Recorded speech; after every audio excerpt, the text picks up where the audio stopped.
ಶ್ರೀ ಗುರುಭ್ಯೋ ನಮಃ. ಶ್ರೀಮತಿ ರಾಮಾನುಜಾಚಾರ್ಯಾಯ ನಮಃ. ನಾರಾಯಣಾಯ ವಿದ್ಮಹೇ ವಾಸುದೇವಾಯ ಧೀಮಹಿ ತನ್ನೋ ವಿಷ್ಣು ಪ್ರಚೋದಯಾತ್. ವೀಕ್ಷಕ ಬಂಧು ಪ್ರಭುಗಳಲ್ಲಿ ಪ್ರಾತಃ ಕಾಲದ ನಮಸ್ಕಾರಗಳನ್ನು ಮಾಡ್ತಾ ನೋಡಿ, ಹೊಸ ವರ್ಷ ಆರಂಭವಾಯಿತು. 2024ನೇ ಇಸ್ವಿ. ನಮಗೆ ದಿನಗಳು ಕಳೆದ ರೀತಿಯ ಅನುಭವಗಳೇ ಆಗಲಿಲ್ಲ. ಆ ರೀತಿಯಾದಂತಹ ವರ್ಷ ನಮಗೆ ದಾಟಿ ಹೋಯಿತು. ಆದಷ್ಟು ಸಹ ಹೋದ ವರ್ಷಗಳಲ್ಲಿ ಅಷ್ಟು ಒಳಿತುಗಳನ್ನಾಗಲಿ ತುಂಬ ಇಂಪ್ರೂವ್ಮೆಂಟ್ಗಳನ್ನಾಗಲಿ ನಾವು ನೋಡಲಿಲ್ಲ. ಈ ವರ್ಷದಲ್ಲಿ ಆ ರೀತಿಯಾದಂತಹ ವಾತಾವರಣಗಳು ಬದಲಾವಣೆಗಳಾಗಿ ಒಂದು ಒಳಿತಾಗುವಂತಹ ವರ್ಷವಾಗುತ್ತೆ 2024ನೇ ಇಸ್ವಿ. ನೋಡಿ, ಈ ದಿನ ಬುಧವಾರ ಸಪ್ತಮಿ, ತುಂಬ ಚೆನ್ನಾಗಿರುವಂತಹ ದಿನ. ಧನುರ್ಮಾಸಗಳು, ನಾವು ಇದಕ್ಕೆ ಶೂನ್ಯ ಮಾಸ ಅಂತ ಹೇಳ್ತೀವಿ. ಇದರಲ್ಲಿ ಅಷ್ಟಾಗಿ ಶುಭ ಕಾರ್ಯಗಳನ್ನು ಮಾಡೋದಿಲ್ಲ, ಆದರೆ ದೈವತ ಆರಾಧನೆಗಳನ್ನು ಮಾಡಬಹುದು. ದೇವಸ್ಥಾನಗಳಿಗೆ ಹೋಗಿ ಆರಾಧನೆಗಳನ್ನು ಮಾಡುವಂಥದ್ದು, ಪೂಜೆ ಪುನಸ್ಕಾರಗಳು, ಮನೆಯಲ್ಲಿ ಹೋಮ ಹವನಗಳು, ನವಗ್ರಹ ಪೂಜೆಗಳು, ಇವೆಲ್ಲವೂ ಸಹ ಮಾಡಲಿಕ್ಕೆ ತುಂಬ ಚೆನ್ನಾಗಿರುತ್ತೆ. ಈ ಬುಧವಾರ ಬಂದಾಗ ಮಹಾವಿಷ್ಣು ವಾರ ಇದು. ಆದಷ್ಟು ಸಹ ಬುಧಗ್ರಹನಿಗೆ ಆರಾಧನೆ ಮಾಡುವಂಥದ್ದು, ಮಹಾವಿಷ್ಣುವಿಗೆ ಉಪಾಸನೆ ಮಾಡುವಂಥದ್ದು, ಇದೆಲ್ಲವೂ ಸಹ ಮಾಡಬಹುದು. ಈ ದಿನ 3ನೇ ತಾರೀಕು ಬುಧವಾರ ಸಪ್ತಮಿ ತಿಥಿ ಎಂದಾಗ ವಿಶೇಷವಾದಂತಹ ದಿನ. ಈ ದಿನ ಮೇಷರಾಶಿಯವರಿಗೆ ಅಲ್ಪ ಪ್ರಮಾಣದ ಅನುಕೂಲಗಳು, ನಷ್ಟವೂ ಇಲ್ಲ, ಲಾಭವೂ ಅಲ್ಲ, ಒಂದು ಮಧ್ಯಮವಾಗಿ ನಡ್ಕೊಂಡು ಹೋಗುವಂತಹ ಸನ್ನಿವೇಶಗಳು. ಜೊತೆಯಲ್ಲಿ ಹಣಕಾಸಿನ ಅನಾನುಕೂಲಗಳೇನು ಇರೋದಿಲ್ಲ, ಇರುವಂತಹ ತಟಸ್ಥ ಸ್ವಭಾವದಲ್ಲಿ ನಡ್ಕೊಂಡು ಹೋಗ್ತಾ ಇರುತ್ತೆ. ಕುಟುಂಬದಲ್ಲಿ ಸೌಖ್ಯವಿರುತ್ತೆ, ಇದರಲ್ಲಿ ತೃಪ್ತಿಕರವಾದಂತಹ ವಾತಾವರಣ ಇರುತ್ತೆ. ಯಾವುದೇ ಗೊಂದಲಗಳಾಗಲಿ, ಯಾವುದೇ ಸಮಸ್ಯೆಗಳಾಗಲಿ, ಸಂಕಷ್ಟಗಳಾಗಲಿ ಯಾವುದೂ ಸಹ ನಮ್ಮನ್ನು ತೊಂದರೆ ಮಾಡದ ರೀತಿಯಲ್ಲಿ ಜೀವನ ನಡ್ಕೊಂಡು ಹೋಗುವಂಥದ್ದು. ವೃಷಭ ರಾಶಿಯವರಿಗೆ ವ್ಯವಹಾರಗಳಾದರೂ ಸಹ ಕೈಗೂಡೋದಿಲ್ಲ, ಆಗುವಂತಹ ಕೆಲಸಗಳಲ್ಲಿ ಸಕ್ಸಸ್ ಸಿಗೋದಿಲ್ಲ. ಆದರೆ ನಡ್ಕೊಂಡು ಹೋಗ್ತಿರುವಂತಹ ಕೆಲಸಗಳು ಹೋಗ್ತಾ ಇರುತ್ತೆ. ಹಣಕಾಸು ಸ್ಥಗಿತವಾಗುತ್ತೆ, ಯಾವುದು ಬರಬೇಕಾದರೂ ಯಾವುದು ಬರೋದಿಲ್ಲ. ಆದಷ್ಟು ಸಹ ಕೆಲಸ ಮಾಡುವಂತಹ ಜಾಗದಲ್ಲಿ ಸ್ವಲ್ಪ ಯಾವುದೋ ಗೊಂದಲಗಳನ್ನು, ಘರ್ಷಣೆಗಳನ್ನು, ವಾಗ್ವಾದಿಗಳಿಗೆ ಇಳಿದ ರೀತಿಯಲ್ಲಿದ್ದಾಗ ಯಾವುದೂ ಸಮಸ್ಯೆಗಳು ಬರೋದಿಲ್ಲ. ಇಲ್ಲವಾದಲ್ಲಿ ಸುಮ್ಮನೆ ಸಣ್ಣ ಪುಟ್ಟ ವಿಚಾರಗಳಿಗೂ ಸಹ ಸಮಸ್ಯೆಗಳನ್ನು, ಸಂಕಷ್ಟಗಳನ್ನು, ಕಿರಿಕಿರಿ ಮಾಡಿಕೊಳ್ಳೋದು ಆಗುವಂಥ ಸನ್ನಿವೇಶಗಳಿರುತ್ತೆ. ಜಾಗ್ರತೆಯನ್ನು ವಹಿಸಬೇಕಾಗ್ತದೆ. ಇನ್ನು ಮಿಥುನ ರಾಶಿಯವರಿಗೆ ತುಂಬ ಚೆನ್ನಾಗಿದೆ. ಓದುವಂಥ ಮಕ್ಕಳಿಗೆ ಉತ್ತಮವಾದಂತಹ ನೆನಪಿನ ಶಕ್ತಿ, ವ್ಯವಹಾರ ಜ್ಞಾನ ತುಂಬ ಚೆನ್ನಾಗಿದೆ. ಕೆಲಸ ಕಾರ್ಯಗಳಲ್ಲಿ ಉತ್ತಮವಾದಂತಹ ಪ್ರಗತಿ ಇದೆ. ಇದೆಲ್ಲವೂ ಸಹ ಇದ್ದರೂ ಸಹ ಹಣಕಾಸಿನ ಕೊರತೆ, ಹಣಕಾಸಿನ ಬಹಳವಾದಂತಹ ಹಿಡಿತ, ಇದೆಲ್ಲವೂ ಸಹ ಇರುತ್ತೆ. ಕೈ ತುಂಬ ಕೆಲಸಗಳಿರುತ್ತೆ, ತುಂಬ ಓಡಾಟಗಳಿರುತ್ತೆ, ಶ್ರಮ ಜಾಸ್ತಿ ಇರುತ್ತೆ. ಆದರೆ ಹಣಕಾಸು ಸ್ಥಗಿತವಾಗುತ್ತೆ. ನಮ್ಮ ಶ್ರಮಕ್ಕೆ ತಕ್ಕಂಥ ಹಣಗಳು ನಮಗೀಗ ದೊರಕ್ತಾ ಇರೋದಿಲ್ಲ.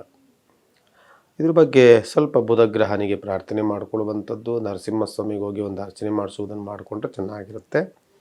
ಇನ್ನು ಕರ್ಕಾಟಕ ರಾಶಿಯವರಿಗೆ ಕೋಪದ ವಾತಾವರಣ, ಸ್ವಲ್ಪ ಹಿಂಸೆಯ ವಾತಾವರಣ, ಏನೇನು ಮಾಡೋಕ್ಕೋದ್ರೂ ಸಹ ಗೊಂದಲ, ಭಯದ ವಾತಾವರಣ, ಘರ್ಷಣೆಗಳು ಮತ್ತು ಮನಸ್ತಾಪಗಳು ಈ ಥರ ಆಗುವಂಥ ಸನ್ನಿವೇಶಗಳು. ಆದರೆ ಮದುವೆ ಮುಂಜಿಗೆ ಪ್ರಯತ್ನವನ್ನು ಮಾಡಿದ್ರೆ ಖಂಡಿತವಾಗಿ ಅದರಲ್ಲಿ ಸಕ್ಸಸ್ ಸಿಗುತ್ತೆ.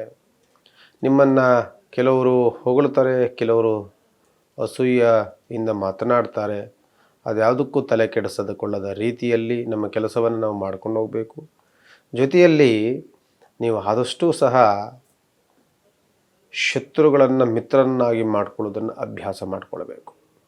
ಶತ್ರುತ್ವವನ್ನು ಬೆಳೆಸ್ತಾ ಅವ್ರ ಜೊತೆಯಲ್ಲಿ ವೈರತ್ವವನ್ನು ಬೆಳೆಸ್ಕೊಂಡು ಹೋದರೆ ಮುಂದಿನ ದಿನಗಳಲ್ಲಿ ಅದರಿಂದ ದೊಡ್ಡ ಮಟ್ಟದ ಸಮಸ್ಯೆಯನ್ನು, ಸಂಕಷ್ಟವನ್ನು ಅನುಭವಿಸಬೇಕಾಗ್ತದೆ. ಕ್ಷುಲ್ಲಕ ವಿಚಾರಗಳನ್ನು ಇಲ್ಲಿಯೇ ಮಾತನಾಡಿ ಅದನ್ನು ಇಲ್ಲೇ ಪರಿಹಾರ ಮಾಡಿಕೊಳ್ಬೇಕು. ತುಂಬ ಚೆನ್ನಾಗಿರುತ್ತೆ. ಮತ್ತು ಸಿಂಹರಾಶಿಯವರಿಗೆ ಬಹಳ ಅನುಕೂಲಗಳಿರುತ್ತೆ. ವ್ಯವಹಾರದಲ್ಲಿ ಪ್ರಗತಿ, ಕೋರ್ಟು ಕಚೇರಿಗಳಿಂದ ಜಯದ ವಾತಾವರಣ, ಸ್ನೇಹಿತರಿಂದ ಸಹಕಾರ, ಸಹಯೋಗ, ಮನ್ನಣೆಗಳು. ಬಿಸ್ನೆಸ್ ಮಾಡುವಂಥವರಿಗೆ ಹೋಟೆಲ್ ಬಿಸ್ನೆಸ್ಸು ಮತ್ತು ಪೆಟ್ರೋಲ್ ಬಿಸ್ನೆಸ್ಸು, ಬಟ್ಟೆ ಅಂಗಡಿ ಇಂಥವ್ರಿಗೆ ಬಹಳ ಅನುಕೂಲಗಳನ್ನು ಮಾಡಿಕೊಡುತ್ತೆ. ಕನ್ಯಾ ರಾಶಿಯವರಿಗೆ ಸ್ವಲ್ಪ ಕಿರಿಕಿರಿಯನ್ನು ಮಾಡುತ್ತೆ. ಮದುವೆಗಳು ಪೋಸ್ಟ್ಪೋನ್ ಆಗುತ್ತೆ, ಮದುವೆಗಳು ನಿಂತು ಹೋಗುತ್ತೆ, ಮಾತುಕತೆಗಳಲ್ಲಿ ಬಂದು ವ್ಯವಹಾರ ಕೆಟ್ಟೋಗುತ್ತೆ. ಗೊಂದಲ, ಕೋಪ ಮತ್ತು ವ್ಯವಹಾರಗಳ ಸ್ಥಗಿತ, ಹಣಕಾಸಿನ ಗೊಂದಲ, ಇದೆಲ್ಲ ವಾತಾವರಣಗಳಿರುತ್ತೆ. ಯಾಕೆಂದರೆ ಜನ್ಮದಲ್ಲಿ ಕೇತು ಇರ್ತಾರೆ, ಜೊತೆಯಲ್ಲಿ 6ನೇ ಮನೆಯಲ್ಲಿ ಶನಿ ಇರ್ತಾನೆ, ಮತ್ತು 8ನೇ ಮನೆಯಲ್ಲಿ ಗುರು ಇರ್ತಾನೆ. ಗುರುಬಲವೂ ಇಲ್ಲ ಮತ್ತು ಶನಿ ಬಲವೂ ಇಲ್ಲ. ಆದಷ್ಟು ಸ್ವಲ್ಪ ಸ್ಥಗಿತವಾಗುವಂಥ ಸನ್ನಿವೇಶಗಳಿರುತ್ತೆ, ಜಾಗ್ರತೆ ವಹಿಸಬೇಕಾಗ್ತದೆ. ತುಲಾ ರಾಶಿಯವರಿಗೊಂದು ತುಂಬ ಪ್ರಶಸ್ತವಾಗಿದೆ. ವ್ಯವಹಾರ ಪ್ರಗತಿ ಇದೆ, ಹಣಕಾಸಿನ ಅನುಕೂಲ ಇದೆ, ಮತ್ತು ಕೋರ್ಟು ಕಚೇರಿಗಳಲ್ಲೂ ಜಯದ ವಾತಾವರಣ ಇದೆ. ತಂದೆ ತಾಯಿಗಳಿಂದ ಪ್ರೀತಿ ವಾತ್ಸಲ್ಯ, ಕೆಲಸ ಮಾಡುವಂತಹ ಜಾಗದಲ್ಲಿ ಬಡ್ತಿ ಮತ್ತು ಪ್ರಶಂಸೆ, ಮತ್ತು ನಿಮ್ಮ ಮೈಂಡು ಭಾಳ ಫ್ರೆಶ್ ಆಗಿರುತ್ತೆ. ಜೊತೆಯಲ್ಲಿ ಯಾವುದೂ ಗೊಂದಲಕ್ಕೂ ಸಹ ಗುರಿಯಾಗದ ರೀತಿಯಲ್ಲಿ ನಿಮ್ಮ ಒಂದು ಅನುಭವದಲ್ಲಿ ಕೆಲಸಗಳನ್ನು ಮಾಡ್ಕೊಂಡು ಹೋಗ್ತಿರ್ತೀರಿ. ತುಂಬ ಚೆನ್ನಾಗಿರುತ್ತೆ. ವೃಶ್ಚಿಕ ರಾಶಿಯವರಿಗೂ ಚೆನ್ನಾಗಿದೆ. ಹಣಕಾಸಿನ ಹೇರಳವಾದಂತಹ ಅನುಕೂಲ, ಎಷ್ಟೋ ದಿನಗಳಿಂದ ಬರಬೇಕಾಗಿರೋಂಥ ಹಣಗಳು ಬರುತ್ತೆ. ಬ್ಯಾಂಕಿನ ವ್ಯವಹಾರದಲ್ಲೂ ತುಂಬ ಸಲೀಸಾಗುತ್ತೆ. ಲೋನ್ಗಳು ವ್ಯವಹಾರ ಮಾಡೋಕ್ಕೋದ್ರೆ ತುಂಬ ಅನುಕೂಲಗಳಾಗುತ್ತೆ. ಬರುವಂಥ ಹಣಕಾಸಿನೆಲ್ಲವೂ ಸಹ ಭಾಳ ಅನುಕೂಲವಾಗಿ ಮಾಡಿಕೊಡ್ತಾರೆ. ಜೊತೆಗೆ ಹೈನುಗಾರಿಕೆ, ರೇಷ್ಮೆ ಮತ್ತು ರೈತಾಪಿ ಜನಗಳಿಗೆ ಉತ್ತಮವಾದಂತಹ ಬೆಳೆಗಳನ್ನು ಬೆಳೆಯುವಂಥದ್ದು. ಫೈನಾನ್ಸ್ ಬಿಸ್ನೆಸ್, ಯಾರಾದರೂ ಫೈನಾನ್ಸ್ ಡಿಪಾರ್ಟ್ಮೆಂಟು, ಚಿಟ್ ಫಂಡ್ಸು ಇಂಥವು ಇದ್ರೆ ಭಾಳ ಅನುಕೂಲಗಳನ್ನು ಮಾಡ್ತಾರೆ. ಖಂಡಿತ ಚೆನ್ನಾಗಿರುತ್ತೆ. ಇನ್ನು ಧನುಸು ರಾಶಿಯವರಿಗೆ ಸ್ವಲ್ಪ ಆರೋಗ್ಯದಲ್ಲಿ ವ್ಯತ್ಯಾಸ, ಶೀತ, ನೆಗಡಿ, ಕೆಮ್ಮುದು ವಾತಾವರಣ, ಬುದ್ಧಿ ಚಂಚಲ, ಓದುವಂಥ ಮಕ್ಕಳಿಗೆ ಸೋಂಬೇರಿತನ, ಜೊತೆಯಲ್ಲಿ ಸ್ವಲ್ಪ ಗೊಂದಲ, ಸಣ್ಣ ಪುಟ್ಟ ವಿಚಾರಗಳಿಗೆ ಘರ್ಷಣೆ, ಗಲಾಟೆಗಳು, ಇದೆಲ್ಲ ಆಗುವಂಥ ಸನ್ನಿವೇಶಗಳು ಜಾಸ್ತಿ ಇರುತ್ತೆ. ಧನುಸು ರಾಶಿಯವರಿಗೆ ವಿವಾಹಾದಿ ಕಾರ್ಯಗಳಲ್ಲಿ ಸ್ಥಗಿತವಾಗುತ್ತೆ. ಹೋಗುವಂತಹ ವ್ಯವಹಾರಗಳೆಲ್ಲವೂ ಸಹ ನಿಮ್ಮನ್ನು ಕಂಡಾಗ ಹೊಟ್ಟೆ ಉರಿ ಪಡುವಂಥವ್ರು, ಅಸೂಯೆ ಪಡೆಯುವಂಥವ್ರು, ನಮ್ಮ ಅವಹೇಳನವಾಗಿ ಮಾತನಾಡುವಂಥವ್ರು ಸಿಗ್ತಾರೆ. ಸ್ವಲ್ಪ ದಿನಗಳ ಕಾಲ ಇದೇ ಇರುತ್ತೆ. ಅದರಿಂದ ಸ್ವಲ್ಪ ಎಚ್ಚರಿಕೆಯನ್ನು ವಹಿಸಬೇಕಾಗ್ತದೆ ಧನುಸು ರಾಶಿಯವರು. ಮಕರ ರಾಶಿಯವರಿಗೆ 7.5 ನಡೀತಾ ಇರುವಂಥದ್ದು. ಜೊತೆಯಲ್ಲಿ 2ನೇ ಮನೆ ಶನಿ ಇರ್ತದೆ, 3ನೇ ಮನೆಯಲ್ಲಿ ರಾಹು ಇರ್ತಾನೆ, 4ನೇ ಮನೆಯಲ್ಲಿ ಕಂಟಿನ್ಯೂಸ್ ಆಗಿ ಒಂದೊಂದು ಮನೇಲಿ ಒಂದೊಂದು ಇರ್ತದೆ. ಗುರು ಇರ್ತಾನೆ, ವ್ಯಯಸ್ಥಾನದಲ್ಲಿ ಗುರು ಇರ್ತಾನೆ. ಮದುವೆ ಮುಂಜಿಗಳು ನಿಂತೋಗುತ್ತೆ, ಸ್ಥಗಿತವಾಗುತ್ತೆ. ಜೊತೆಯಲ್ಲಿ ಶುಭ ಕಾರ್ಯಗಳಿಗೆ ಕೈ ಹಾಕಿದಾಗ ಅಡೆತಡೆಗಳು ಬರುತ್ತೆ. ಕೆಲಸ ಮಾಡುವಂಥ ಜಾಗದಲ್ಲಿ ತೊಂದರೆಗಳಾಗುತ್ತೆ. ಶತ್ರುಗಳ ಕಾಟ ಹೆಚ್ಚಾಗುತ್ತೆ. ಮನೆ ಕಟ್ಟುವಂಥವ್ರಿಗೆ ಮನೆ ನಿಂತೋಗುವಂಥದ್ದು, ಸಣ್ಣ ಪುಟ್ಟ ವಿಚಾರಗಳಿಗೆ ಘರ್ಷಣೆ, ಮಾತುಕತೆಗಳು. ಗೌರ್ಮೆಂಟ್ ಕೆಲಸ ಯಾರಾದರೂ ಮಾಡ್ತೀರಂಥವ್ರಿಗೆ ಸ್ವಲ್ಪ ಸಸ್ಪೆಂಡ್ಗಳಾಗುವಂಥ ಸನ್ನಿವೇಶಗಳು, ನೀವು ಮಾಡದಲ್ಲೇ ಇರುವಂಥ ತಪ್ಪುಗಳಿಗೆ ನೀವು ಹೊಣೆಗಾರಿಕೆಯನ್ನು ಹೊರುವಂಥದ್ದು, ಸಣ್ಣ ಪುಟ್ಟ ಸಮಸ್ಯೆಗಳು, ಕೋರ್ಟು ಕಚೇರಿಗಳು, ಇವೆಲ್ಲವೂ ಸಾಗುವಂಥದ್ದು ಮಕರ ರಾಶಿಯವರಿಗೆ ಇರುತ್ತೆ, ಜಾಗ್ರತೆ.